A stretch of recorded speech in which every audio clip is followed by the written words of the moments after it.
So today we're going to talk about internal ear.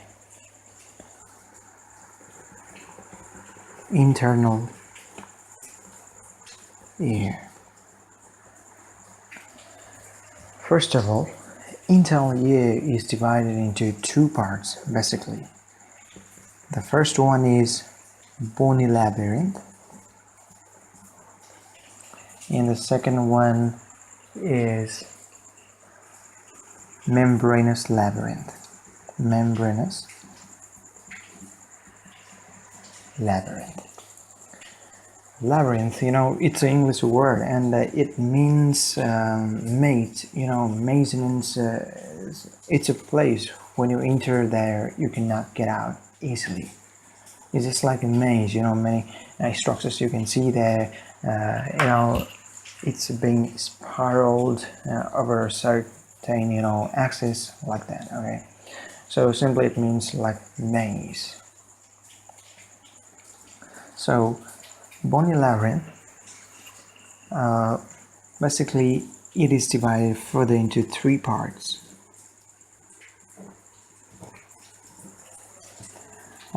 The first one is semicircular canal. Semicircular canal. The second one is vestibule, and the third one is cochlea. And the membranous labyrinth is divided into total 4 parts. Semicircular ducts, atricle, saccule, saccule, saccule, endolymphatic duct and sac, and finally the unknownly cochlear duct. Sorry, I told 4 parts, actually it's 5. Membranous labyrinth is divided into total 5 parts. Okay, now that we have discussed about the gross classification of internal ear, the bony labyrinth and membranous labyrinth, and these two are further divided into different parts, as I already mentioned before. Now let's get into the figure part. Now I'm going to show you guys in figure these different parts. So let me make a figure, and I'm using a pencil for this so that I can erase if necessary. Okay, so here, this is your semicircular canal. Semicircular canal, this is the ampulla, and give me some time to make this because it will take some time. Okay, and yeah, this is superior and this is posterior spiral semicircular canal, and this one is the lateral one. This one is the lateral one. Yeah, I may take some time to make this figure. Please bear with that. Okay, here I made an atricle. This is atricle. Now from here comes atriculo-saccular duct. Okay, and here it joins with the saccule. Okay, and the atricular duct that joins this atricle and the saccule, this joins and goes through this this aqueduct of vestibule being the endolymphatic duct and ends in the endolymphatic sac. Okay, I'll tell some points about this endolymphatic sac later. First, let me complete this figure. And this saccule is connected with this cochlea by this tube called ductus reunions. So this cochlea now, it spirals into 2.75 turns. 1 turn, 2 turn, and okay, let's assume it's 2.5. So let me complete this figure. This is your cochlea. 2.75. I don't know why they told 2.75. Maybe it's greater than 2.5 and less than 3. That's why. So this is your cochlea.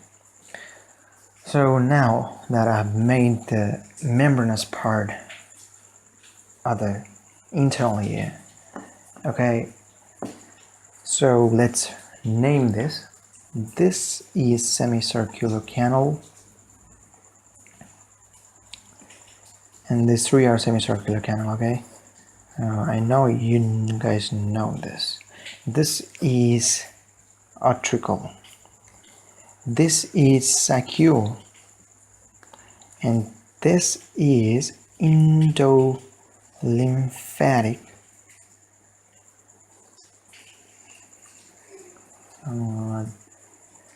duct. Okay, endolymphatic duct. So, and this is cochlea, I already told you, and this is ductus reunions. Reunions.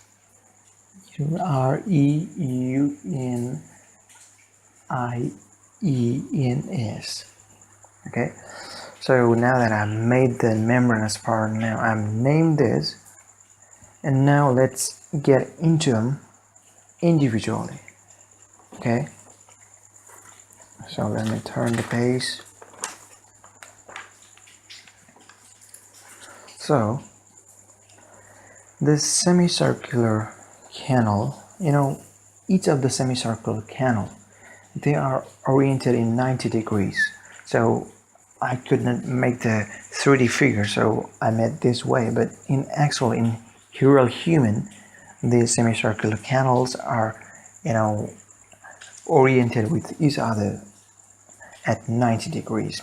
And this semicircular canal are connected with the atricle, by the base, which has a small dilatation, and that's called ampulla. You can see there are 3 semicircular canals, but these canals open into the atricle only by 5 openings, 5 different openings, and you may be surprised why 6 openings there should be, but why 5? So it's simple that the anterior, superior and this posterior semicircular canal, they join at this point, and they make a common stem. Okay, and that's what I call commune. What's that actually?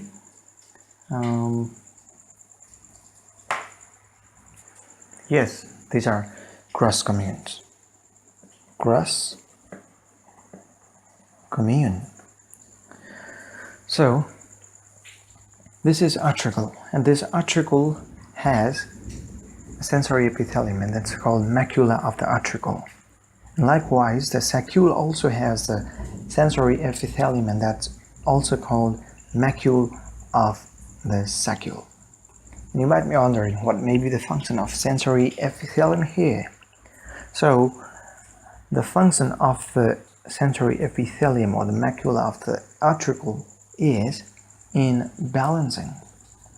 Okay, some authors say that the epithelium of the atricle, the macula, controls or balances the body during the linear motion.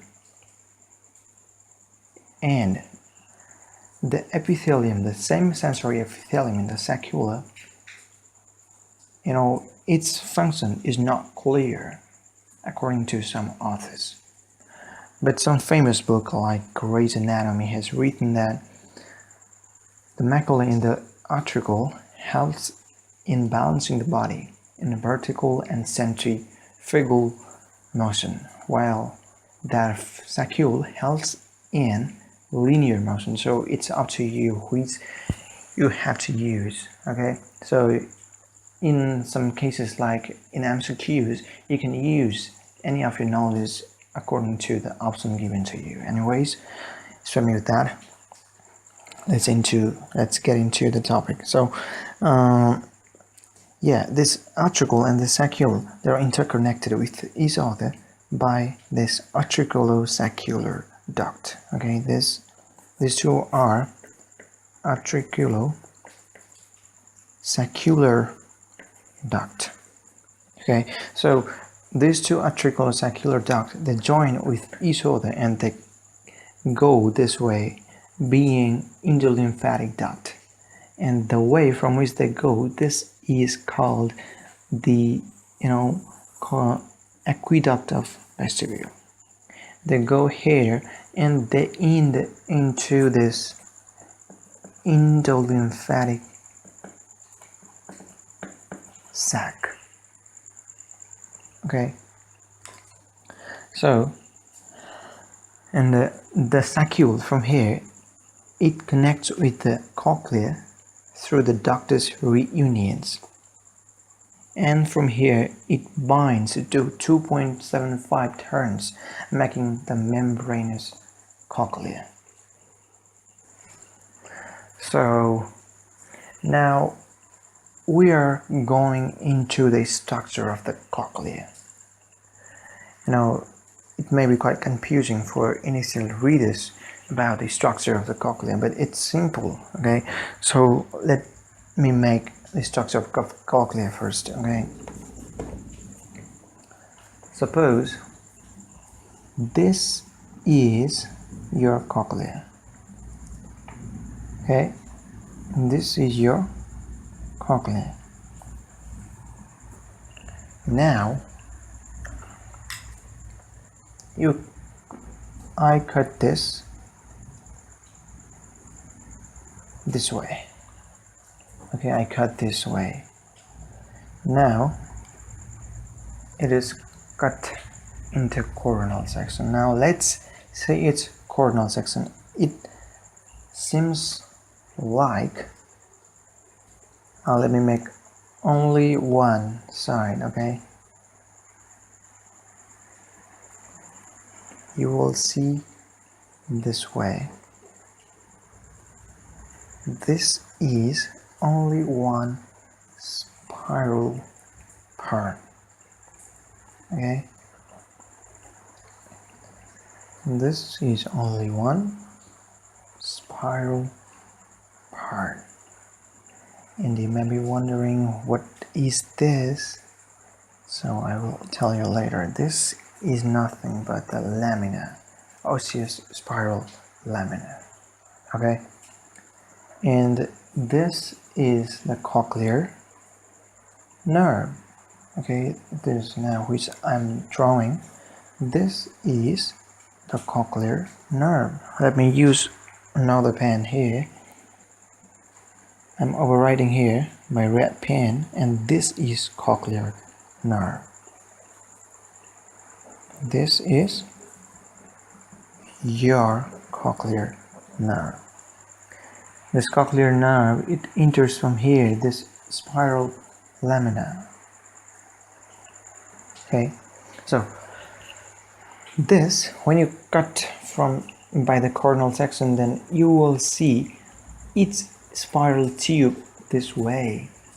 Okay, and from the spiral lamina there comes another membrane, that's the basilar membrane.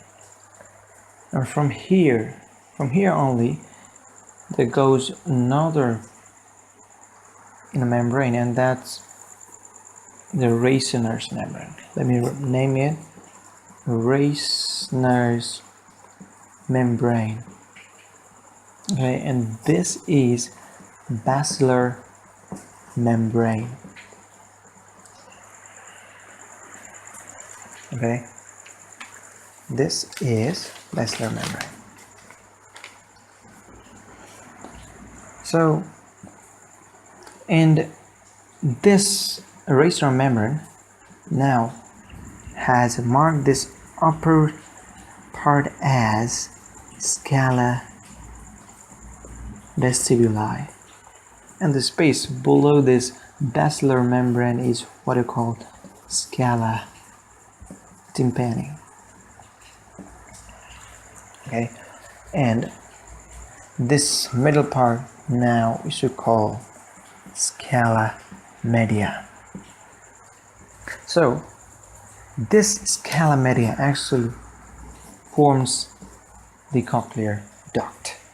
Okay, so if anybody asks you what it looks like when you cut the cochlea in cornal section, what the cochlear duct looks like, so you should tell that it looks triangular shaped. Okay, so if it looks triangular shaped, then what are its parts? What are its sides formed of? So one side is formed by Reissner membrane, the other side is formed by basilar membrane, and the third one here is formed by one spatial ligament, and that's called spiral ligament. Spiral ligament. Later I'll tell you, here is special kinds of vessels, special kinds of vessels. These vessels actually helps in secreting the perilymph and even interlymph. Okay, and those vessels are called stria vascularis. Okay, so you will see that as you go up, the first turn, second turn, and third turn, as you go up, the spiral lamina that is coming out from an axis that is formed by bone will go on decreasing its length. When it goes in decreasing its length, the basilar membrane will go on increasing its length. Okay, then what happens is, the more the basilar membrane goes on increasing in its length, the shorter this spiral lamina will be. And it is for this reason that higher frequencies of sound are heard at the basal coil, while lower ones are heard at the apical coil. Okay, do you get me? At the basal coil, the basilar membrane is very short. That's why only higher frequencies can be heard.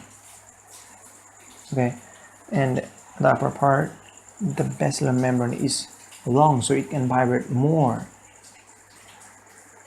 Okay, so even lower frequency sound can vibrate them more, so they are heard better from the neurons present around the upper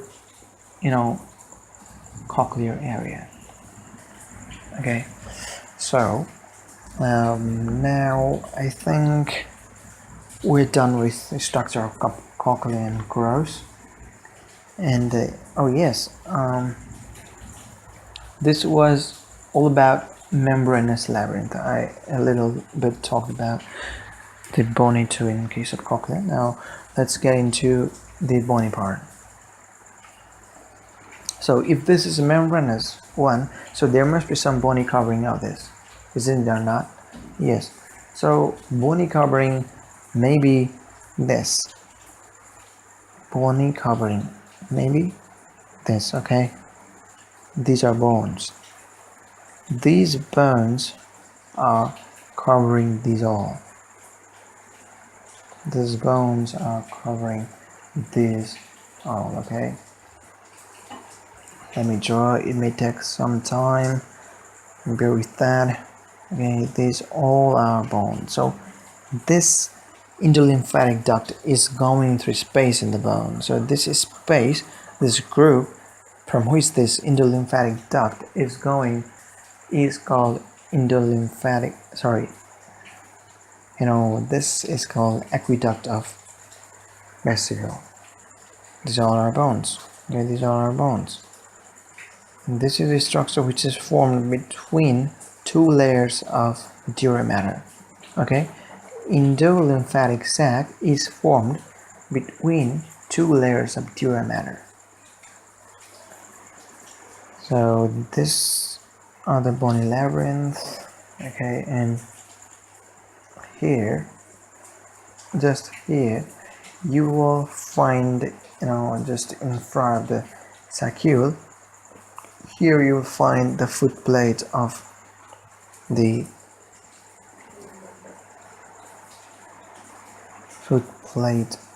stapes,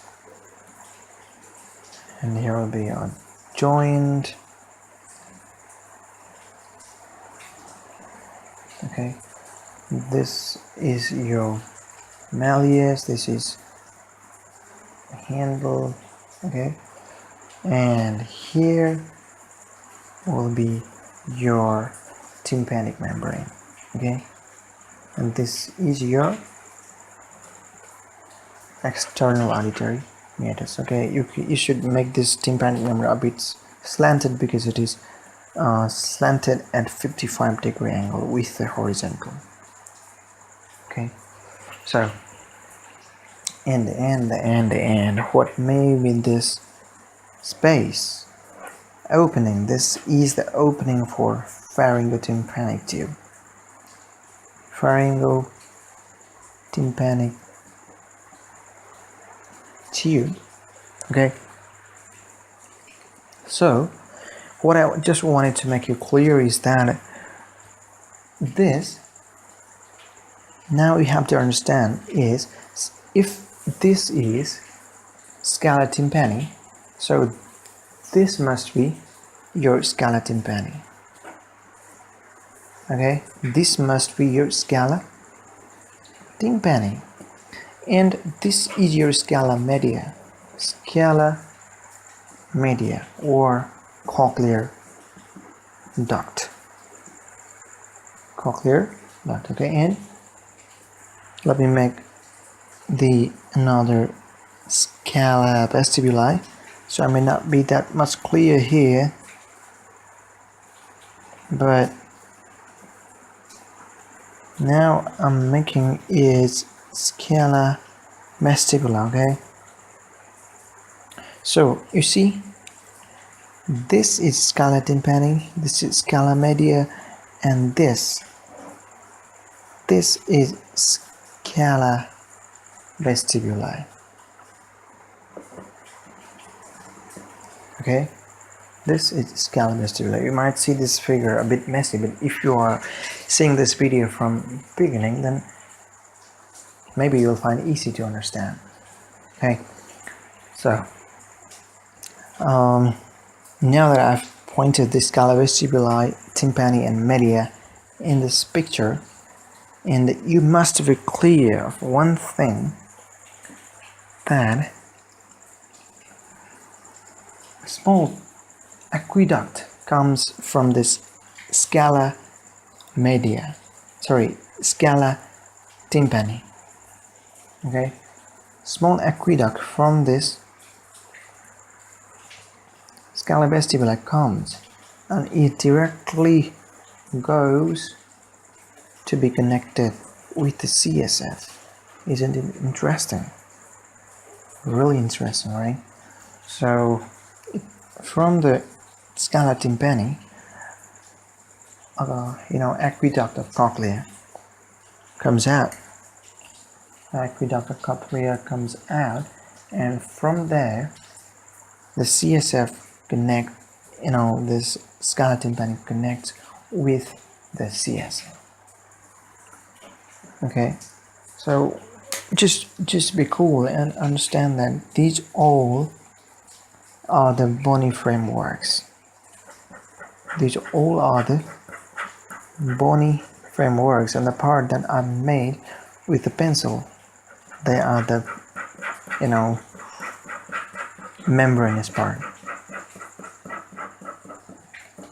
Okay, this bony part, it's just like, you know, it's the cover for the membranous part. So the membranous part, which are much more delicate, they get protected. Okay, so I think we're done with this bony parts also. So as I already told, bony part consists of semicircular canal. This is semicircular canal, and this is vestibule. Okay, this part is vestibule. Okay, this middle part, which consists of, you know, saccule. Okay, and which consists of this area. Okay, this area is the vestibule.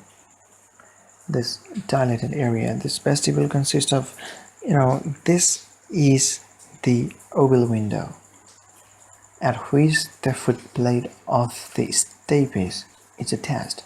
Just below that,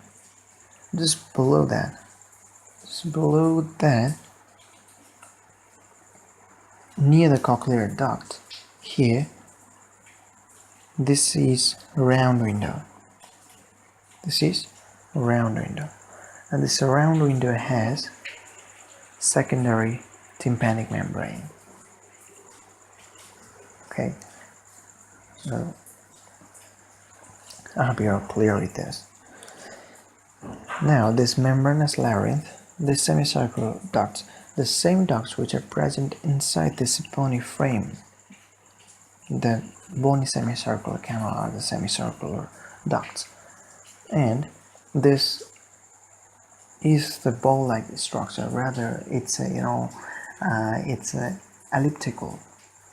Okay, this elliptical, you know, bony recess is called this elliptical membranous part is called atricle, and it rests on the elliptical bony recess, and it is, you know, a bit, you know, spherical in shape, and a bit different than what I showed here. And this saccule rests on the spherical recess. Okay, and it is connected to the cochlear duct by ductus reunions. Okay, now we're also done with the membranous labyrinth and bony labyrinth. Now let's get into the internal ear fluid and their circulation. So internal ear fluid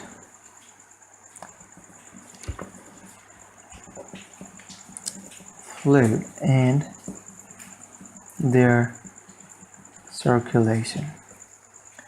So internal ear consists of two types of fluid. The first one is perilymph, and the second one is endolymph. Okay, so let me put it this way. This perilymph is much more like extracellular fluid, and this is much more like intracellular fluid. Okay, and this, since this is extracellular fluid, it is common that it must have more sodium concentration, and it's about, you know, 140 milli equivalent per liter. And here the potassium content would be about 144 milli equivalent per liter. So, and it is said that it communicates, you know, perilymph communicates with CSF through the aqueduct of cochlea. As you know that I already showed you, this perilymph, since this is bony labyrinth, yeah, this is scala tympani and this is scala vestibuli. Okay, these are bony labyrinth. Only this is the membranous labyrinth, and the fluid here, the fluid here are connected with the CSF from this, aqueduct of cochlea. This point is saying the same. Communicate with CSF through the aqueduct. Perilymph is connected with the CSF through the aqueduct of cochlea. Okay, and let me tell you, there are two views for formation of the perilymph. Okay, this is important to understand, very, very important. Two views for the formation of the perilymph.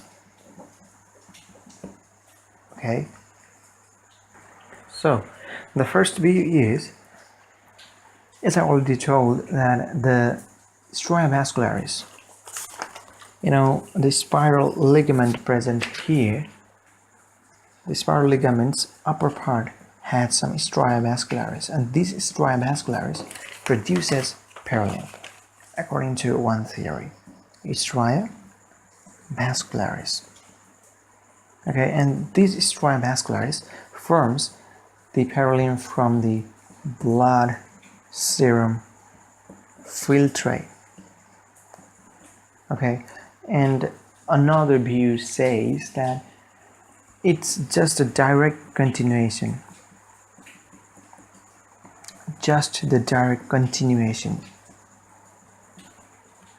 of the CSF and reaches the labyrinth via aqueduct of cochlea. Okay, it means that it is the direct continuation of the CSF from the aqueduct of cochlea and goes into the different bony labyrinth. Okay, so you may be wondering that if it goes from here, then how it gets circulated from here, because from here it will go this way, and there comes a point where the scala media, scala vestibuli, and scala tympani, they all remain connected, and the area in which all the three compartments get connected, that is called helicotrema.